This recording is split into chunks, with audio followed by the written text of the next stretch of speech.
Kapalaran ng Cancer ngayong araw ng April 7, Cancer. Sinasabi po dito ng ating tarot card Cancer na parang may pupuntahan ka pero pinapayo ka ng ating tarot card na pag-isipang mabuti kung ikaw ay tutuloy. Parang hindi ka masaya sa kaganapan sa pamilya ninyo sa ngayon. Parang meron kayong reunion or may pagtitipon na parang makakancel. Yan sabi rin po dito na kayo ay fighter na tao.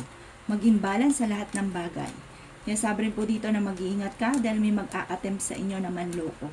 Maaaring malakas daw ang inyo pong karisma.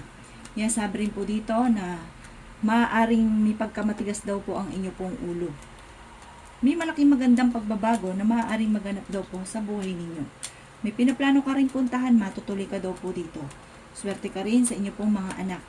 Yan sabi rin po dito na makakamit nyo kung ano man ang inyo pong mga pinapangarap. Yan sabi rin po dito na maaaring ikaw daw po ay maimbitahan sa isang okasyon.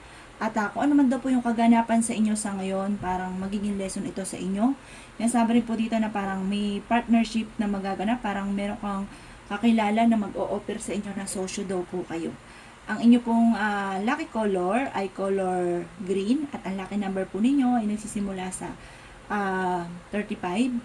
Ganon din po ang 19, 10, 16, 29 at 30. Good luck po!